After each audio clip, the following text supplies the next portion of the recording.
You know, one thing is for sure, gearheads come in all shapes and sizes, and so do their projects. Cars, trucks, motorcycles, you name it. If it's mechanical, most gearheads are going to be into it. But in spite of all this diversity, it's still possible to get into a rut in your way of thinking. In other words, when somebody says hot rod, you think of a certain thing.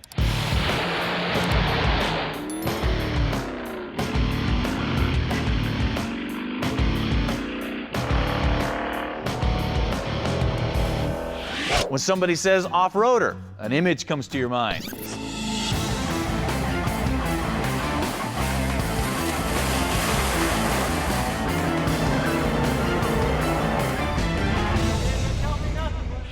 When somebody says airplane, you think of a certain thing.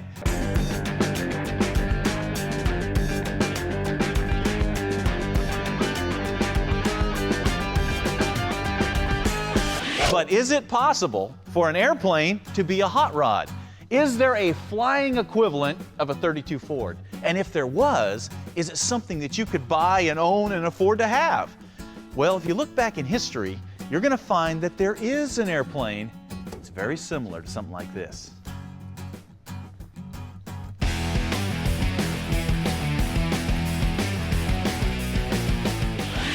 You know, in the world of airplanes, there was a time when they all had two wings on them. But of course, progress marched forward, and we ended up with the modern single-wing monoplane. But what airplane helped make that transition?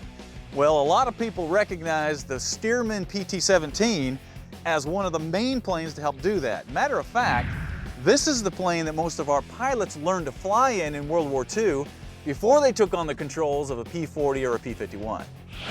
Of course, you're probably thinking that it would be impossible to own a Steerman today because they were built way back in the day, and if you could find one, they would cost a fortune. But that's not necessarily the case because there's still guys building and restoring these things. I'd say my favorite airplane would be this airplane. And obviously because I can do anything I want with it, it's aerobatic certified, and very seldom does it come back without being upside down a time or two. What's so great about this is I can tear this thing up today and tomorrow I'll go out and fly it. You get to be like a race car driver gets to build his own race car. The first thing that grabs you about a vintage biplane is the lightweight design. I mean, the structure is nothing more than a bunch of tubing that forms the inner framework. The controls have simple pivot points and basic cables that run from the stick and pedals to the control surfaces. This is about as high-tech as a typical soapbox derby car. Now, if you think that's old school, take a look at this. The framework is covered in fabric, not metal. And to think that this is all that holds the plane in the air is a pretty sobering thought. So Steve, this is the fabric that you actually put on these airplanes? It is. Tell me about this stuff. That doesn't look very strong, man. Yeah. Well, that's everything all airplanes are covered with use a Dacron, and it's got a warp. Instead of being 90 degrees, it's 45 degrees. You glue it on, or you pull it on, or you can sew it on. You put it like this and stretch it, and you glue it down, we'll say to here to here. Yeah. And we're gonna take an iron, and that'll take all the wrinkles out and get a nice tension on it, bring it up to about 300 degrees. Shrink when you iron it, kind of like the old monocoat that you put on the radio control airplane. That's exactly what it is. We're not talking high tech. So how strong is it? I mean, if you step on it, will your foot go through it, or will it hold your weight? It'll hold your weight.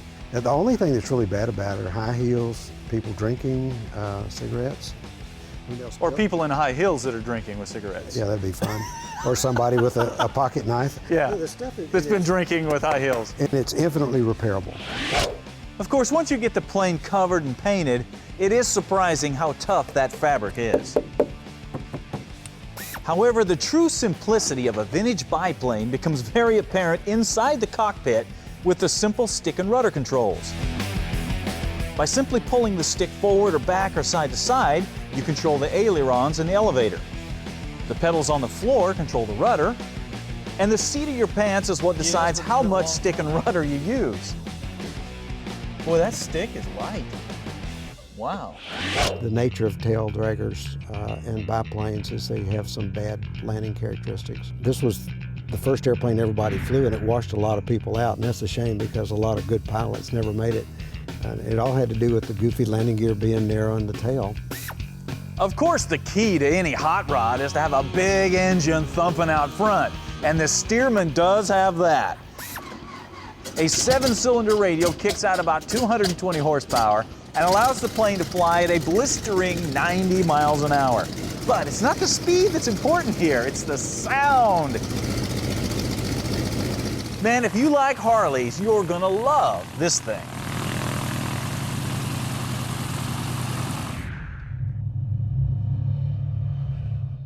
Hey everybody, Stacey David here with some exciting news. I just finished up a new children's book called Iggy and the Stickman. Now, like I said, this is my second children's book, and a lot of people ask, man, why do you write children's books? And the answer is very simple. All of us, no matter how old we are still a kid at heart. And sometimes when you take a story and simplify it, it not only makes it easier to understand, a lot of times it's more powerful. And in the case of Iggy and the Stickman, you got the story of a stick who thinks he knows what his goal is in life. And then he has a chance encounter with the mysterious Stickman, and he finds out that his true value is buried somewhere deep within.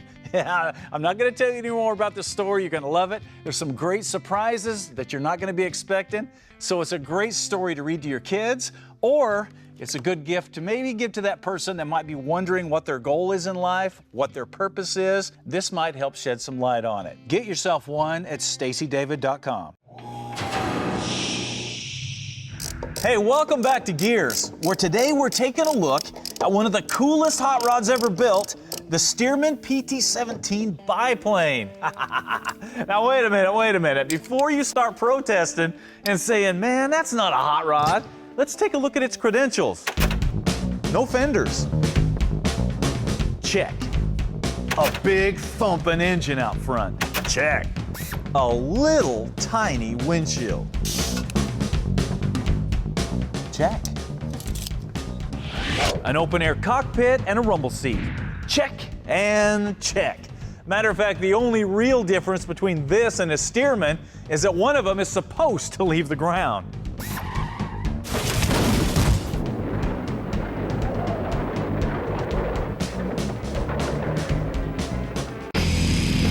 Once you leave the ground, the crudeness of this kind of aircraft is the magic of it.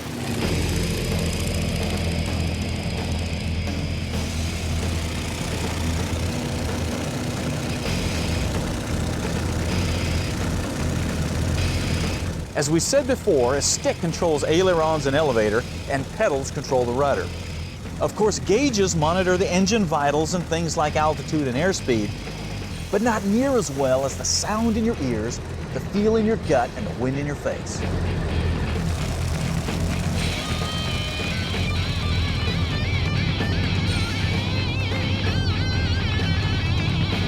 The airspeed is not much, about 90 miles an hour, but the incredible maneuverability of the Steerman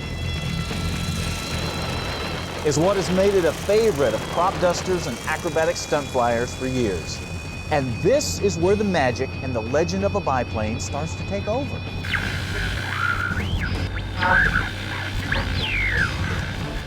Suddenly, the seemingly innocent camera crew in the chase plane doesn't seem so innocent at all. It is somehow multiplied into enemy planes that now drop menacingly out of the sky, trying to cut you down deep behind enemy lines.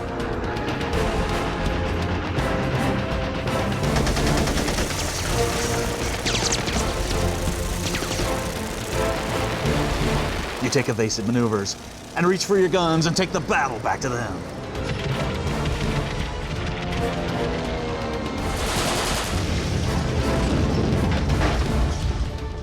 As the fight rages on, your confidence grows because you know you have the superior skills and the superior plane.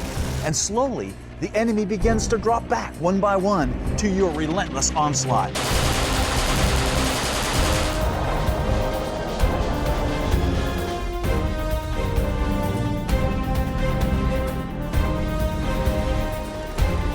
Then, in a lull in the battle, you see him, the Red Baron.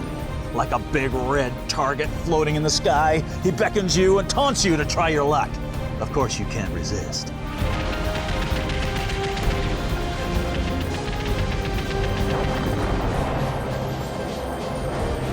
Suddenly, you're swarmed again in battle, and while you're busy, the Baron makes his move.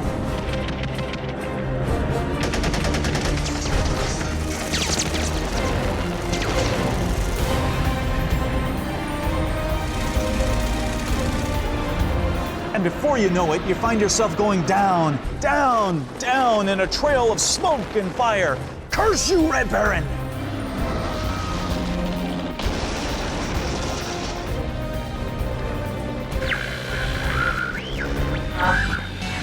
And that's when you realize that flying in a Steerman with the rumble of the engine in your ears and the smell of the oil in your nostrils and the wind whipping at your face can make you imagine some pretty strange things when you're in the air. But it's something that every gearhead should experience at least once in their life.